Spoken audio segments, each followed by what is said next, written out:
You will be there covering it for ESPN Sunday, and you have said of all the games you've covered in your career, this is the most excited you've been for a regular season game in quite some time.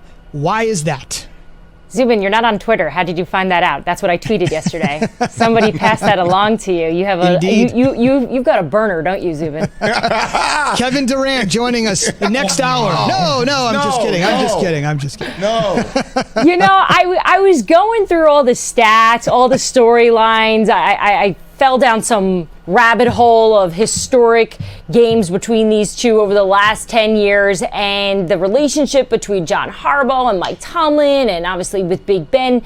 You know, you have the storyline of the new NFL versus the old. You have Big Ben, one of just the few passing quarterbacks left in the AFC, and going up against Lamar Jackson, who really represents the future of the NFL and really what we've seen in the last year. So, yeah, I consider this to be the most exciting regular season game I've covered this year because of all that. And, you know, let's add on the fact that we know this is going to be a really physical, aggressive game. And anytime you've talked to any Steeler player, once they wrap up their career and they're a little bit more honest about what that rivalry is about, they always are pretty open about saying how much they hate the Ravens, and vice versa when the Ravens talking about the Steelers. So, you know, to be able to get teams that despise each other, I think it's always just such a treat, and it makes for a good game, which is why I'm looking forward to this one.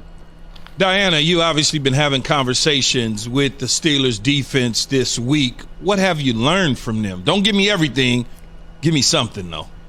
You don't want it all right, because you have all the answers, Key. That's why. But you know what this defense is talking about.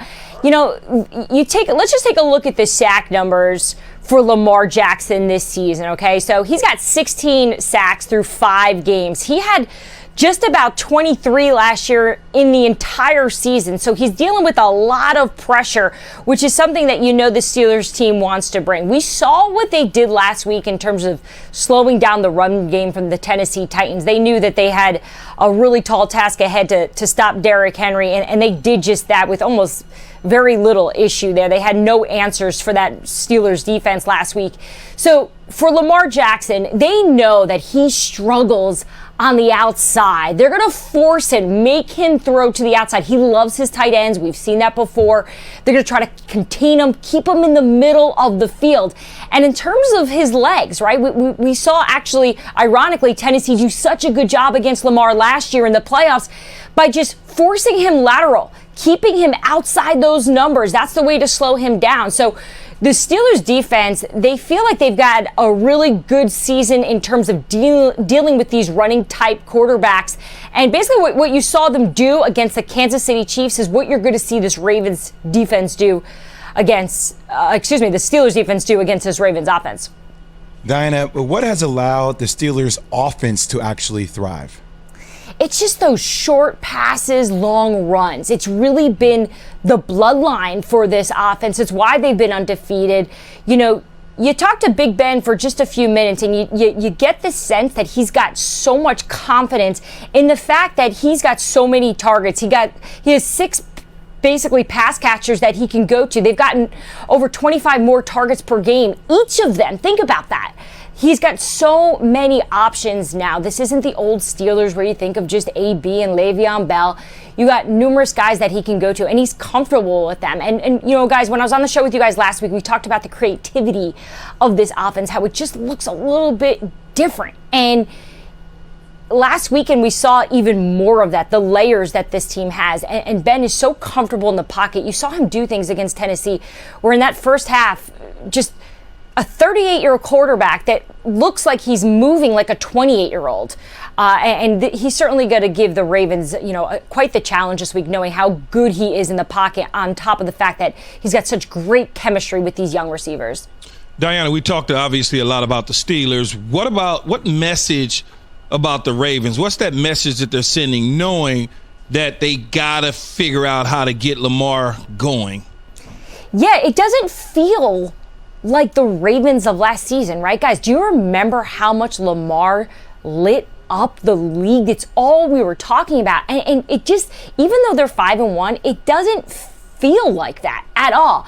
And I spoke to some guys on offense earlier in the week, just about perspective headed into this game. And they certainly think that in terms of the test for them, how real they are, how good they can be, it's going to come this weekend against the Steelers, which, obviously makes a lot of sense. Yeah. All right, Dinah, I need to ask you a real question here. Sure. How would you react if you came into work and your coworker was clipping his nails in the studio before you went on air? Over the garbage or just on the desk? No. Just out there, just clipping. Nails flying. Yeah, that's pretty nasty. I'm going to guess, because I've been around Zubin a lot over the years, it definitely wasn't Zubin. So I'm a... So Zubin, that's the biggest question. Trevor Lawrence tested positive on Wednesday. He got his result back Thursday, but the 10-day clock begins with the onset of symptoms, which is unclear when that was. Now, if he can return for the Notre Dame game, obviously that's a big deal. But look, I spoke with CFP Executive Director Bill Hancock last night, and while he declined to speculate on any hypotheticals, he did say that the selection committee considers availability of players. If you look at the CFP protocol, which has not changed since the inception of the playoff, it talks about injuries to players. And he said the right word should be availability, because they also consider suspensions and ejections from games and things like that. So if he's not available, the selection committee will obviously take that into consideration in their deliberations, but we just don't know yet if he'll be back for that game. And by the way, guys, they have to beat Boston College without him first. How would they look at it? Let's say, for instance, Heather, if they don't beat a Boston College without Trevor Lawrence and they lose to a Notre Dame with Trevor Lawrence. See, that's where I think it gets more interesting than the win or lose Notre Dame. I think if you're talking about a 2-loss Clemson, then that gets really tricky, because what happens is the selection committee would then evaluate Clemson through the backstretch of the season with him. Are they a top 4 team with him in the lineup regardless of those 2 losses? The answer is probably yes, they are. We've seen that through the first half of the season. But how do those 2 losses hurt them in the long run? Would they put them in anyway? Look, what we know about Clemson's backup quarterback, I'll go ahead and let Zubin pronounce his last name for me, but what we know is that he was an extremely good high school player coming out of California, and he's played some in mop-up duty, and Clemson within the program is very confident in his abilities heading into this game against Boston College. But again, it is, what do they look like with him in the lineup? And Jay, real quick, DJ Uiagalelei to answer Heather's question from Bellflower, California, a 5-star prospect who eventually will be the heir apparent to Trevor Lawrence, and in some ways will be the heir apparent at least for one game tomorrow. Jay. Don't worry, Heather. I just call him DJU. That's what we call him. That's a good It call. makes it simplistic. There we go. How will CFP view the different protocols from different conferences? So that's a great question. Look, at the end of the day, it's not rocket science. And I continue to remind everyone, it is who did you beat? And without those non-conference games to really help say, okay, this is how the SEC matches up against the ACC this year, it's more strength of conference, right? And don't forget, in terms of the ACC, Notre Dame being a part of that conference this year, even if Clemson were to lose that game on the road, they still potentially can avenge that loss in the ACC championship game. And then if you're looking at a scenario where Clemson and Notre Dame split, the ACC could make a case for 2 teams in the college football playoff, depending on what happens throughout those other Power 5 conference championship games. So this is huge news, obviously, because of who it is, Trevor Lawrence. But in the big picture, it might not quite change Clemson's playoff position in the long run.